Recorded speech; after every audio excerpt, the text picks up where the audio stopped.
It's another week and another brand new episode on the Granny Penny Podcast. I am your host, RubyLynne.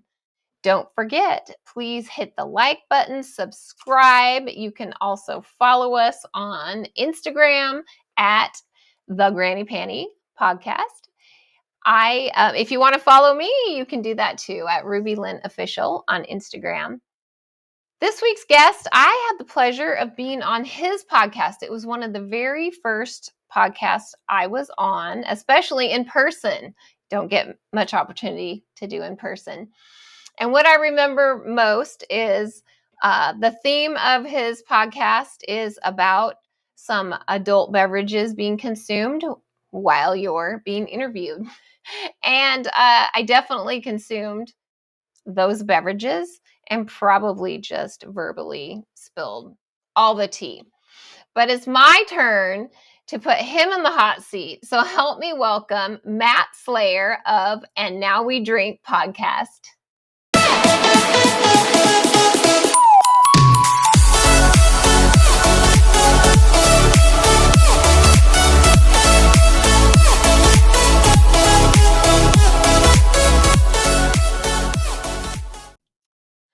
Matt Slayer is in the house this week on the Granny Penny Podcast. I'm so excited to have you on my show. I know. It's weird being a guest. Like, what? I don't have to do... Oh my God, I just have to show up. Yay! You don't have to think about any questions or, is everything set up right? Yep, I just have to be here, be present, and somewhat awake. Somewhat awake. That's awesome. You were actually I think you were the first podcast I ever did in person. Aw. I know. That was December of 22. Jesus, has it been that long already? Yes. Yeah, I was on your show, well, almost, I would say, 2 years ago, a year and a half, maybe. Wow. Yeah. And I just remember drinking a lot of whiskey and just talking about all this stuff. And then afterwards, I'm like, no, you got to cut that out. These things happen. This is why I don't do my show live. Right. Yeah. And things have changed since then. So probably everything I wanted cut out would be perfectly fine.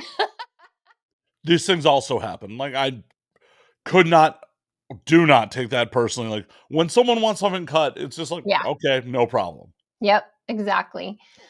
So I didn't realize till recently how much I do not know about you. So I'm actually kind of excited to sit down today because you mentioned something when we were messaging back and forth that you said your experience in music. And so I want to know, how did you get into this adult industry? Where did you start? And how long has this been? Oh, so late 2010, early 2011 is when I really got in. So at that point, I was working armed security in Chicago for a living. That was my primary income.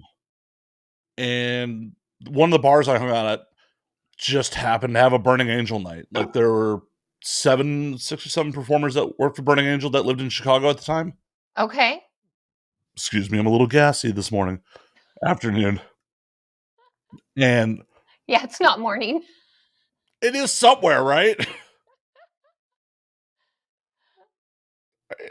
Do we have to be technical about it? It's morning in Australia. There we go. It's Tuesday also. Shit. So between them, I just met people, I networked, and I ended up starting to go out on the road and do feature work and roadie work with performers because of my security background. And through them, I just met more and more people. Eventually, I ended up meeting a contract star for Adam and Eve and her husband, who was a director. And I wanted to get the hell out of Chicago anyways. Yeah. And he's just like, I'm starting production in Vegas. I'll have work for you. Come west. And I did.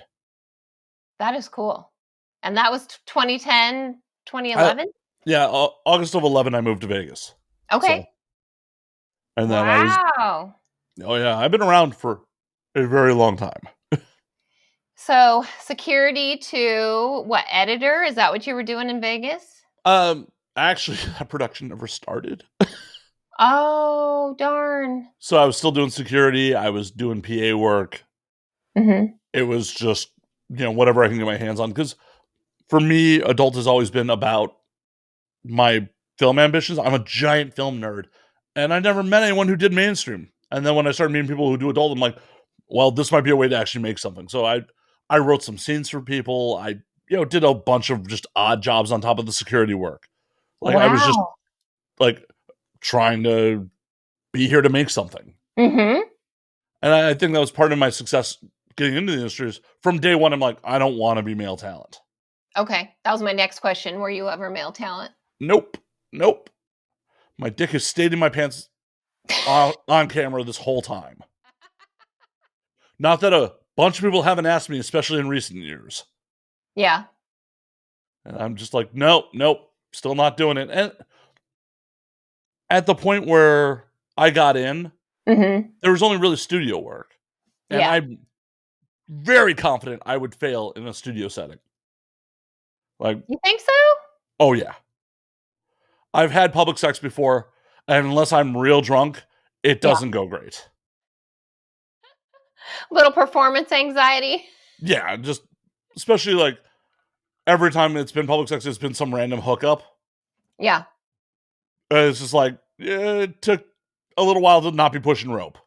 Right. Right. Eventually got there, but nobody wants that on a fucking set. Yeah. No one Yeah. wants to. So, Matt, are you comfortable yet? You good, buddy? Yeah. And Studio porn is rough. I mean, like, you probably don't get it, but us ladies get it in our DMs all the time of dudes like, oh, I want to shoot for you. Let's shoot for a studio. It's like, you have no idea the pressure that is on the male talent. oh, I do get those DMs. You do from Oh, ladies or men? no, from dudes trying to figure out how to break in. Like I get the bro. I want to shoot with ex guest on a Now We Drink. How Oh, can I okay. shoot with her, bro? I want to be male talent, bro. It's like my tip to every dude who wants to break into the industry as talent: start an OF, start just jerking off on camera. Right. And know that most of your fans are going to be gay male. Yeah, I mean, what I tell people all the time is like, are Mm-hmm. you attracted to everyone who consumes your content? Probably not. So why is it any different for you if it's not someone you in real life? You're putting on a performance. Right. Okay, wait, we gotta rewind. This is what I love about you, because even when I see you in person at events, like, we chat and we just go down these rabbit holes. Okay, you're in Vegas. The production never happened. You're kind of just making it. And then how did you get out to Cali? So I was coming out to Cali for work quite a bit. The one nice thing about what I was doing in Chicago was I was working for a national company. So I transferred my job out to Vegas. So I was Okay. I wasn't like, oh, I'm gonna just take this director I barely know in blind faith to throw my life. So I still had my day job Gotcha.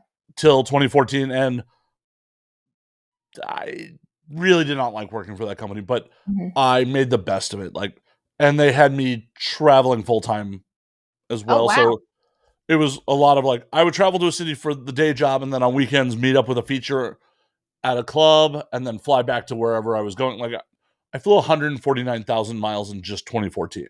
Holy moly. So your security job, was that for strippers? Was it for adult or mainstream, like, Like actors? mainstream performers, doing like feature gigs at strip clubs, shit like that. So, Okay. I didn't even know there was a company that just provided that kind of oh no, security. I was doing that on my own. That I Oh. was that I was doing on my own. I worked for an armored car company as like my day job. Oh. Yeah, so I spent over a decade being on bank trucks delivering money for a living. Wow. I had no idea. Yep. Uniform and everything. Wow. And we like a man in uniform. Yeah, well, I wouldn't fit into it these days. I was much leaner. Amazing lifting hundreds of pounds of coin every day. Put you in pretty decent shape. Yeah, I bet. Okay, And so you still doing that and you come out to LA. yeah, and so at the tail end of 14, I'm completely burnt out from being on the road from that job. I'm just completely over it. Mm-hmm. I have some money in the bank, and I'm just like, fuck it. I give my notice at that job, move to LA, and I'm just like, fuck it, I'll figure it out. I know a lot of people. Mm-hmm. I should be able to get enough production work or just hustle random jobs to get by. And Mm-hmm. I've been hustling random jobs ever since. When I first got to LA, in addition to any stuff I was doing in adult, like PAing and Mm-hmm. doing roadie work, I started working, like physical security here. And then about a year in, I got hired on as a private investigator. So Oh, I was working as a PI for between 2015 and 2018, in addition to all the adult work. was that for a company or were you doing that independently? That was for a company. Oh, interesting. Did they have a specialty? Like, who was the client? Insurance fraud. Oh, ooh, I think that's kind of fun. It's the most boring and exciting job at Oh, the same time. I mean, you know, uh, I think the more exciting one would be, catching cheating husbands and wives, but I mean, that's definitely the more dangerous one because that's the one where people really don't want to get caught. that's right. Oh, wow, insurance fraud. Right. So Bill's saying, I can't work because my back is messed up, but then you're watching him on his jet ski over at the lake. Yep. Or going to the gym or just, mundane stuff like lifting heavy things around his house. Right, right. Wow. But the PI work is actually directly where the podcast came from. Okay, okay. Continue on. So because when you're doing surveillance, you're sitting on people's houses for sometimes 8-10 hours in a Oh day, my God. just in the back of your car. Ugh. And when I first started on the gig, I was listening to audiobooks, but the problem is when shit happens, you got to actually, do your job, film people, Right. do mobile surveillance, shit like that. So I would lose places in my audiobooks all the time. Just like, what the fuck just happened to that chapter? Fuck. So I really started getting into podcasts. Because, most comedy podcasts, you miss a couple minutes, whatever. No big Right. deal. Right. Except Now We Drink. Listen to every fucking second. Every second. Every second. Um, and, a couple months into the job, I'm like, I know a lot of fucking people. I know how to do audio work. Why the don't I do this? Mm-hmm. And it's 2016 before the big podcasting boom. Right. I went to a party at Joanna Angel's place, ran into my original co-host, and went, "Hey, want to start a podcast?" And I don't know if she thought I was just doing like a typical LA thing of like, "Let's start a project." Yeah. And then 48 hours later, the gear showed up in my house. Wow. That And is crazy. yeah, it's Very just been cool. all weird steps to get to where I am now. Yeah, but I think we all do that. There's very few people, I think, in this day and age that just literally start out in adult. It's more common now than it was back, is what I guess I'm trying to say, too. Oh, It's 100%. Like, it's only performers I meet in their late teens, early 20s who are just like, "Oh yeah, this is my actual goal. This was right. what I wanted to do." Everyone from when I got in fell into this. A lot of them were Mhm. failed actresses, models, like mainstream wise, Strippers. strippers. Yeah, one of the girls I used to roadie for all the time was like, I started off as a house girl. I hated the hustle of it, so Mhm. I got Mhm. into doing adult. Mhm. Yeah. Yeah. And now you'll see performers at 18. I just shot with a 20-year-old when I was down in LA the last time. It's like they're starting earlier now, I feel like, maybe. Going straight into it Yeah, as opposed to it's a career path now. Mhm. Yeah. Yeah. So now then you just start doing the podcast, probably not full time because don't you still do things? You do editing and things like that. Oh yeah, I know. Don't start a podcast, people. They don't make money. Oh yeah. Oh yeah. I get nothing. I have zero sponsors. I've tried. I just got tired of asking. It's a passion project. Oh, it has to be. When I take on new clients for editing, because I do, as you said, still edit other people's podcasts. I still produce other people's podcasts. Mhm. And I have a very canned speech to new clients. It's like, no matter what you think of Joe Rogan and his content, you have to admit the Joe Rogan Experience is a massive show, right? Yeah, yeah. You also have to look at Joe was on 2 national sitcoms. He's a nationally turned comic already. He is the voice of the UFC. He was the host of Fear Factor, and it still Right. took that show 8 years to be a big show. Mm-hmm. So please understand that your anonymous ass may never make money. Right. Not you as an anonymous ass, but in general, the anonymous asses out there. Well, but really, you're not saying anything I don't know. When I started my podcast, I wanted to have something that was different than just getting naked on the internet. It's like I want to actually have an outlet to provide information, entertainment that's not my, other areas. And so I knew I wasn't going to make any money off of it, but what it is, it's a hell of a lot of fun. And I have met the coolest people. I mean, a couple have turned out to be like some of my best friends. Christy Canyon, for one, she was my second guest ever, and we just hit it off, and we have been close friends ever since. I would have never met her in any other way, I don't think, but you're probably the same, though. You've probably had guests that you just end up being really good friends with. Oh yeah, my current roommate, I met because of the show. That's awesome. Yeah, it's a lot of relationships have developed because of the podcast. I do not regret doing my podcast in any way, shape, or form. There's a reason I continue to do it. Yeah. Mine does make some money, but obviously not enough to just purely live on. No, but you've been doing it a long time. I mean, what is this year?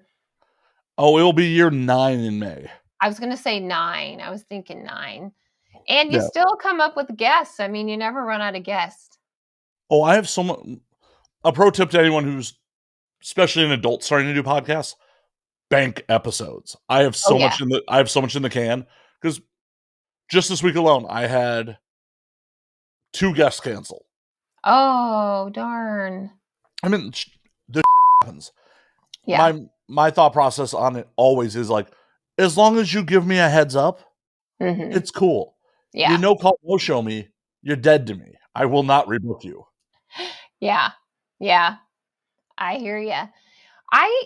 So along that theory, I did have a lot of podcasts banked up. At one point, I had 6 months worth, pretty much. I'd say 5 to 6 months worth of podcasts scheduled out. But what I found for myself is the things that I would talk about with my guest, by the time that I, put the episode out, like it wasn't relevant anymore. So I actually flipped it. And now I don't, I have podcasts scheduled, let's say scheduled out till October, but I like to try to put them out fairly quickly. Oh, I totally get that. And I hate that I can't be as topical as I want, or sometimes the topics, are just like months old by the time it airs. Right. But Shit because happens. I'm expecting people to show up in person. Mm-hmm. That's where yours is different. Yes. Yeah, that's where rough. That's where the flaking happens. Like, oh, I got to show up to Hollywood. Oh, I was on set too long. 100 different reasons. Or exactly. That's a good point. You do yours in person. I do it all online. So. Right. I'm not even wearing pants right now. Oh my gosh. Crazy. I know. Crazy. Oh, and I want to mention to my viewers, Beans is how you do host the And Now We Drink. I did make a drink, to honor you, even though it's, in the early afternoon. Well, if I had woken up a little earlier, I would have probably made myself a drink too. But, I need to be caffeinated for this more than booze. You could have thrown some vodka in there. Vodka Monster, I guess. I'm not 12.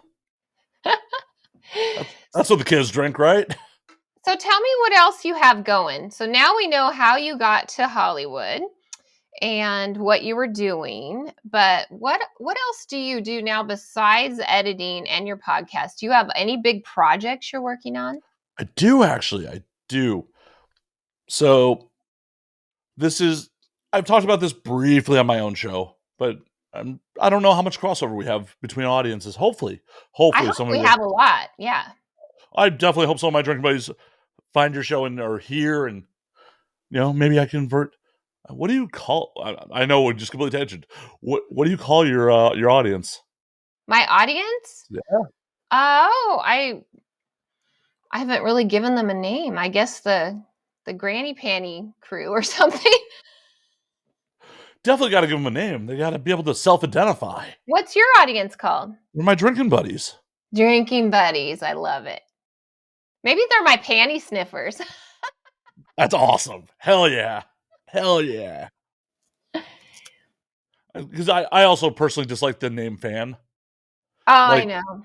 like it's short for fanatic. Like, I want you to enjoy my content. I want you to be entertained by it. I don't want you to be a fanatic about it. It's a little weird. Yeah, that's true. Okay, what's your project? Oh yeah, sorry. Tangents do happen in my brain. Hey, that's my job. See, you don't have to be the one to keep me on task. I got to keep you on task. Yay. So, because of my various hats in this industry, I identified probably about a year ago a very big need that the industry had. Okay. A very big need the industry needs. Good sentences, Matt. You do this for a living. I promise. I bet it's something that was on my list to ask you about, so I'm excited. Maybe. Maybe.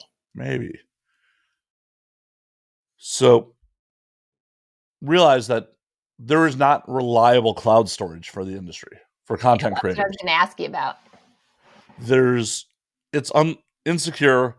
National Dropbox Drive, etc., do not want adult content. Nope. iCloud doesn't want us. Google Drive doesn't want us. So, partnered up with some mainstream folks I know. Well, I guess they're not mainstream. They're tech people. Okay. It's just like anything outside the industry, mainstream. No. They're tech people.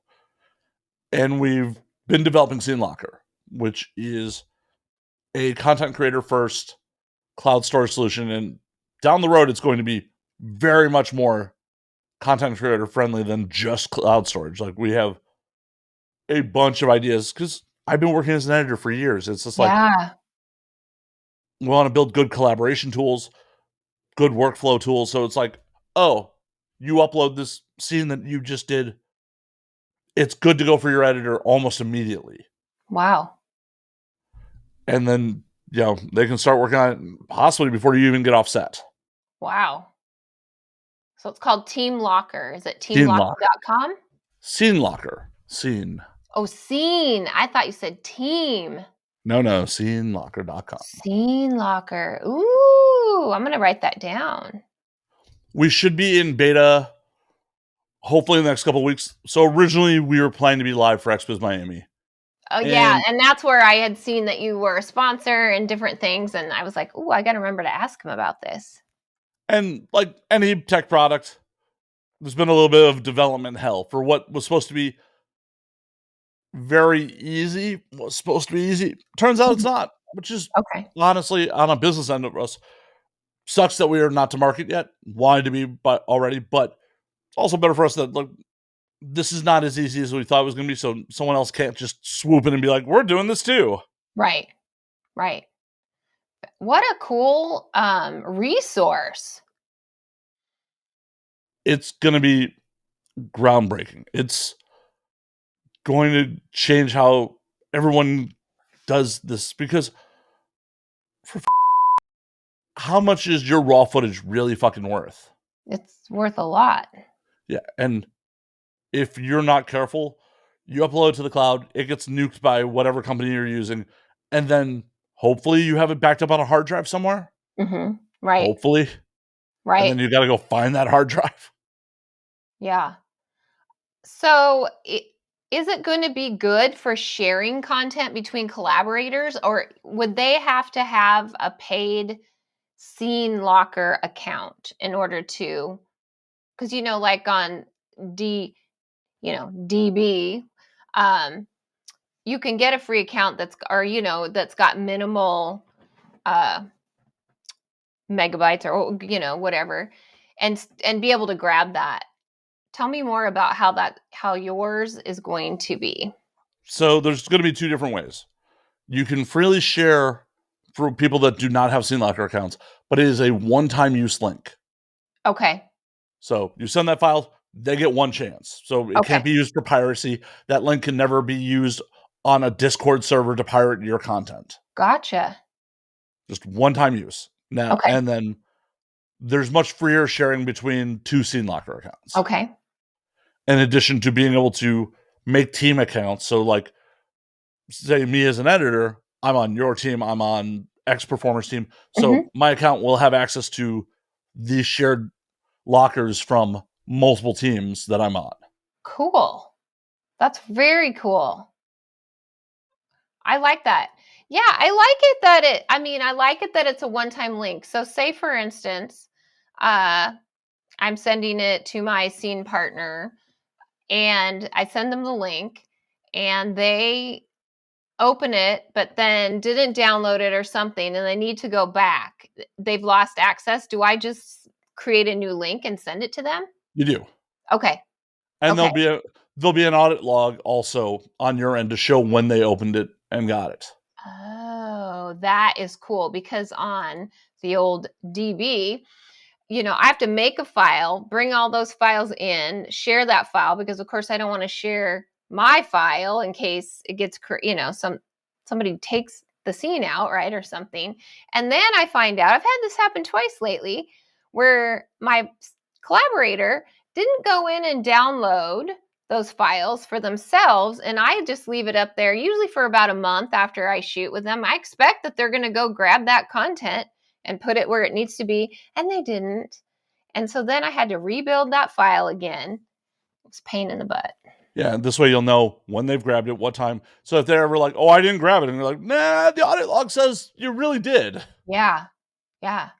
That is awesome. So when do you think it'll be totally live? I know in the tech world things never happen when you want them to, but At time of recording, my devs are very, very optimistic that we're going to be launching a beta for internal beta. Well, I guess it's alpha at that point. The internal alpha on Friday for us to try to break. cool. And then, hopefully, as long as everything's not too broken, we're going to be opening up beta to some select, performers, within a week or two after that. Nice. That's And awesome. and because we also really want feedback from our other performers. Like, Right. I've been an editor forever. I have my own mindset about workflow, but your workflow may still differ from mine. And Right. we're totally open to suggestions on things that will improve people's workflows. You may have something like, "Why isn't this here?" And I'm like, "That's a brilliant idea. Let's implement that." And that's the other thing that we bring to the table besides Dropbox, Drive, etc. is I'm part of this industry. I'm part of this community. If you reach out to me with a good idea, I'm going to try to implement it. I'm not just some corporate, entity that's just like, My way or the highway. yeah, exactly. I'm going to give you what I think you need. Exactly. And I'm going to definitely give you some things I think you need. There's definitely some functionality that I think the industry definitely needs.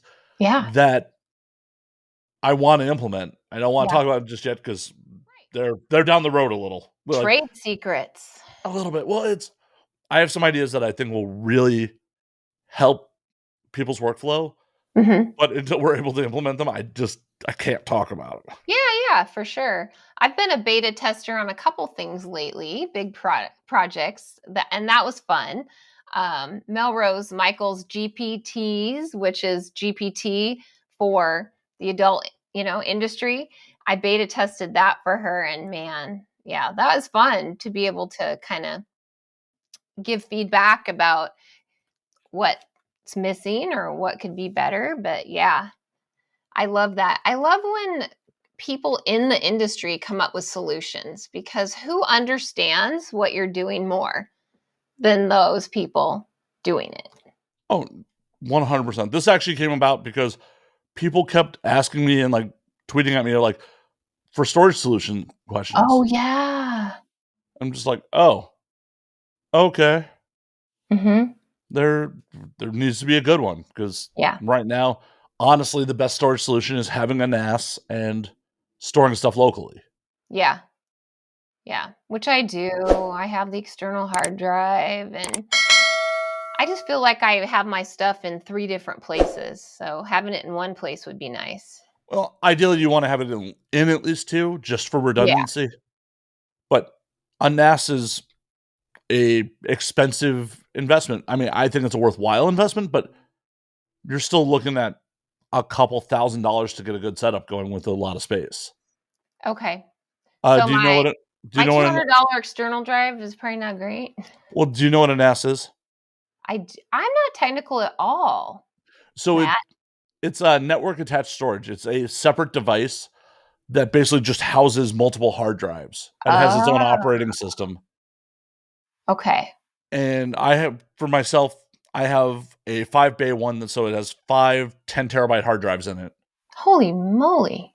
And the 5th hard drive is redundancy, so it kind of covers the cloud storage if one of the drives fails. Wow. Wow. And the NAS itself, like, it's not a huge one.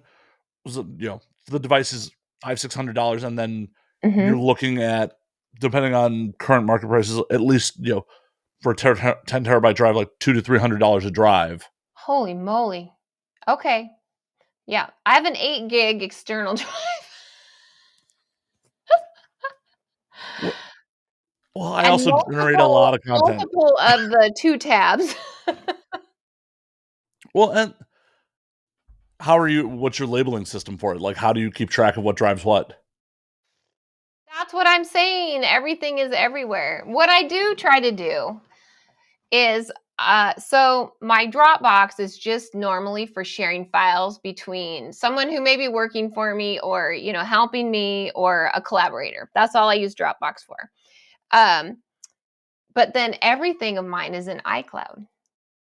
So then what I try to do is I try to periodically take the files that mean the most to me, like boy girl collabs, collaborator videos, and then I will copy them, make a copy, and save it on my external. So Nice. that's my system. Well, hopefully, once we're launched, you can avoid all those companies that don't want you. Yeah, that's what's scary. Is that I'm like, I'm nervous because I could wake up and my iCloud could be gone. Yeah, that would be an absolute nightmare. And Apple definitely doesn't want adult content on their site. Right, right. So yeah, that's my thing. Don't worry, we'll be to market soon. I promise. I promise. Cool. Well, I'm excited. I'm excited. Uh, you can, and then so you'll probably do some or some of the events then, like Exoticas and the XBizes and stuff, Oh, promoting product. definitely the XBiz's.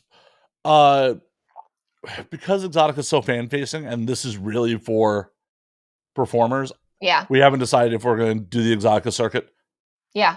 because it'll be some decent networking. But I've worked Exoticas for years. I mean that was a lot of my bread and butter back in the day was Hmm. going to all the Exoticas, and I fully know that 90% of the time performers are tied up with their fans with their autograph line. So Right, like, am I really going to have time to be like, hey, come upload your content here? right. So XBiz, the sessions though, and that stuff, the Oh yeah, actual, um, in just the what am I trying to say? Peer events would be yeah. The cool. B2B, the actual industry inside events. Yeah, Yeah, definitely going to do XBiz. Possibly AVN this coming year because like AVN is still a B2B show, yeah, though it it's is. very fan forward. It is still definitely a B2B show. Mm-hmm. Yeah. Well, cool. That Yeah, is awesome. I'm excited for it. It this has been a lot of work. This has been Oh, a lot of work. I can imagine. Just coordinating a team is a lot of work. Coordinating a team, just a lot of coding went into this. Not by me, but because I Hmm. don't. And just revisions and getting Hmm. things work and having to navigate all the things that take starting an adult business from scratch because Right. banking is still a nightmare even for an adult adjacent site like this. Hmm. And how did you tackle that? What were your challenges? Oh, a lot of calls. Whole lot of calls.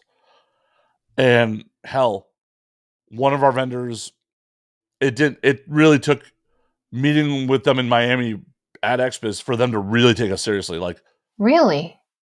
emails would be slow back and forth, and then Mhm. one of my partners on it went to one of the speed networking events and ended up across the table from our rep.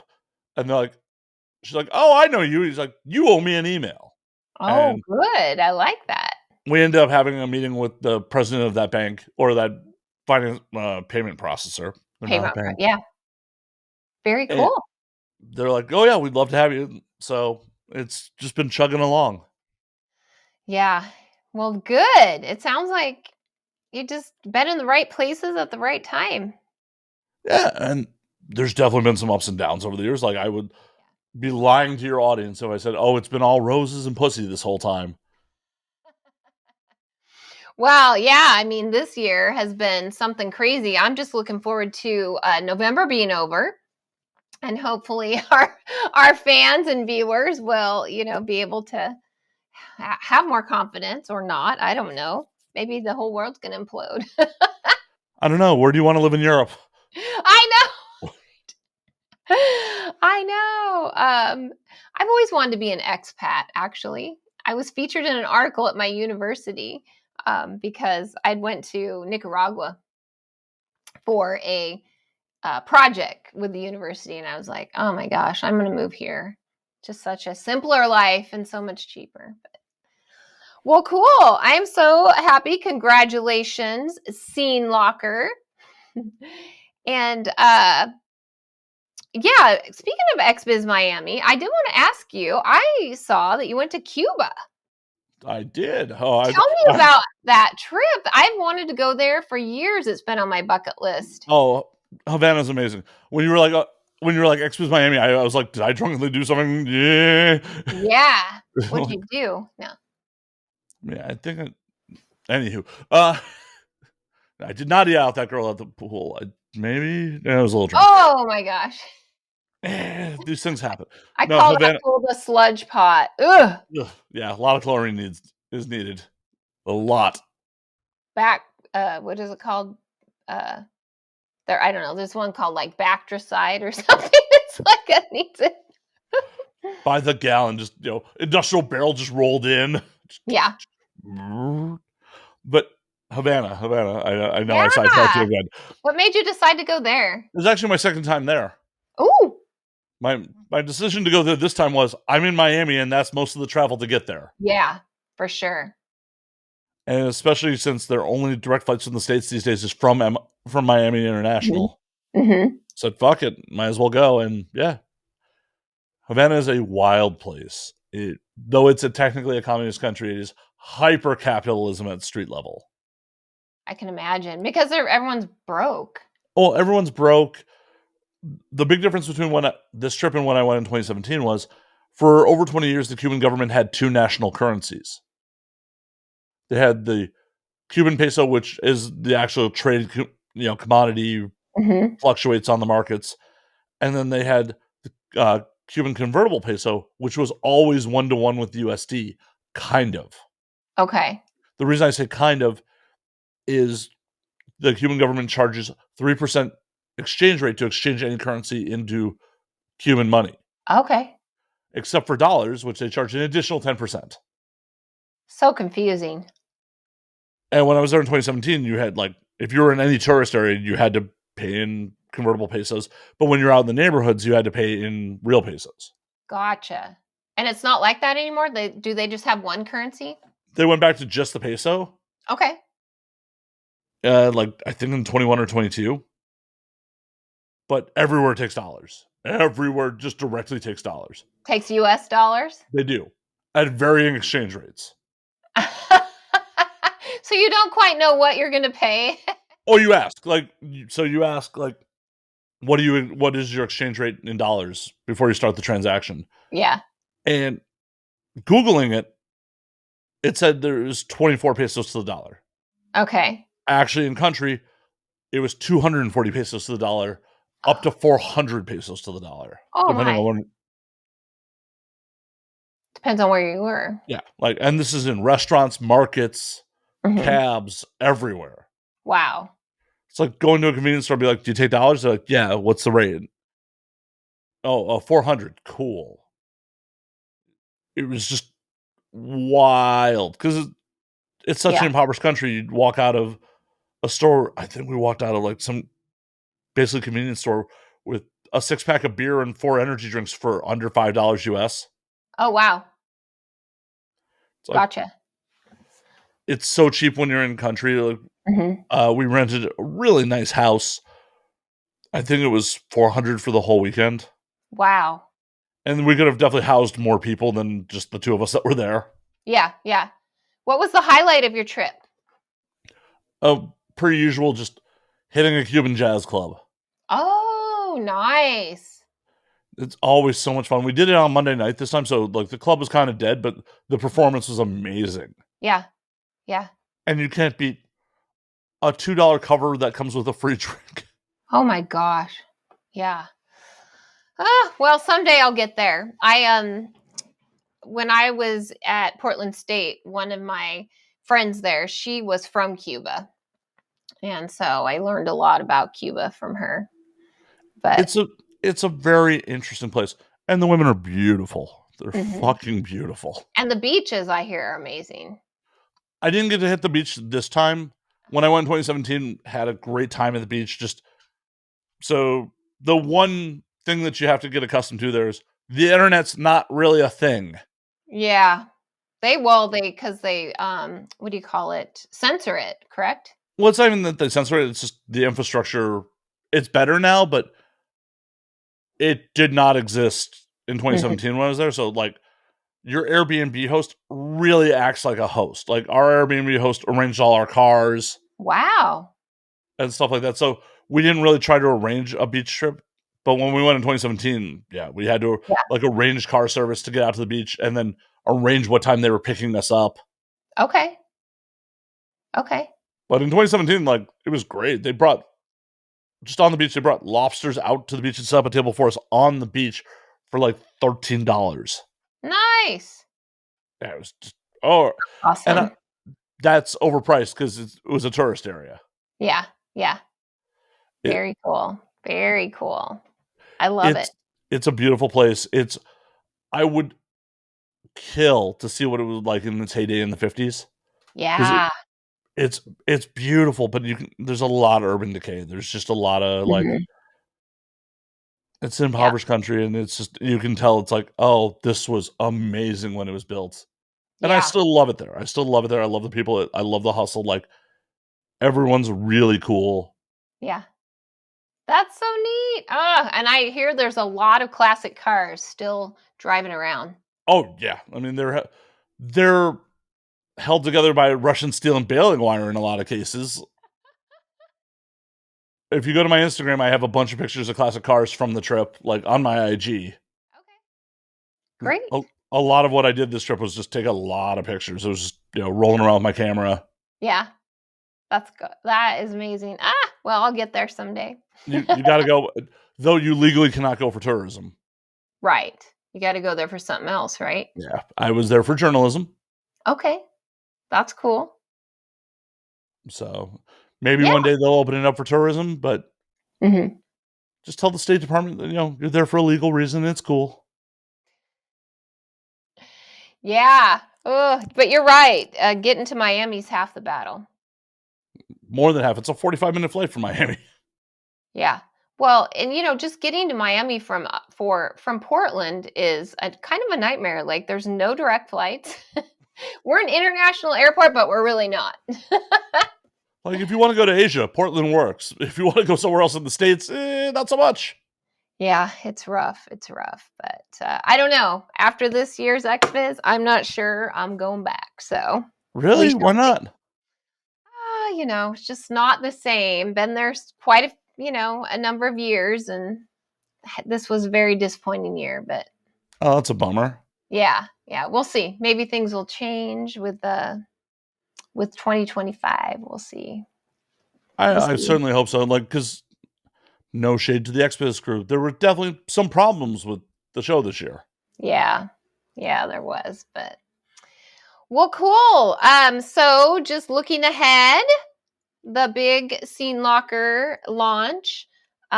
Anything else? Where can people find you if they want information? What should they do? Read a book. Oh no, sorry, that's not the right information. SceneLocker.com for the site. Just we are having beta signups on the site. Mm-hmm. For me personally, you can get me at Matt_Slayer on Twitter, Matt Slayer on Instagram. You can get And Now We Drink at And Now We Drink on Twitter, and Now We Drink _ on Instagram. If you're curious about the pods, and NowWeDrink.com recently relaunched, so I have an updated website where you can watch and listen to the episodes directly from the site. Yeah, and I love your podcast because when you do get people a little liquored up, it gets really interesting. No, not at all. We're all saints here. No one has ever done anything scandalous. Never. It is fun. I just remember thinking I'm going to someone's house. Like I need to. Yeah, I was like, I'm all alone in Hollywood. Well, and that's why I never question when people are like, "Hey, I want to bring someone with," especially if it's someone I don't know. It's like, yeah, bring someone with. Yeah. It's fine. Like as long as they don't talk off mic. That's my only ever complaint. Yeah, but we had a great time. Oh yeah, it was absolutely a blast, and we gotta do it again. I can't believe it's been almost 2 years. Like, don't let me do this. Like, I lose track of time. I do a lot of these, and I forget. Like, I've come a long way since I was on your podcast. I know, absolutely killing it. But yeah, do not let me do this. Like, it goes for you. It goes for any other past guests that may be watching this. Yell at me. Just be like, "Hey, Matt, I want to do the show." I'm not gonna say no. Yeah, that's kind of how I am too. I get booked out, like I have episodes booked, but yeah, it's fun. I love it. Well, thank you for being on the show. My absolute pleasure. We can Thank you for call having me. it Granny Panty Podcast X, and Now We Drink, or that's how I always label my scenes. RubyLynne X, da da da. That's right. That's right. Well, thank you again. I'm looking forward to seeing you. I'm in LA, like I think about every 6 weeks. I'm down there doing something, but Well, ping me and we will get you back on And Now We Drink. We'll get you drunk again.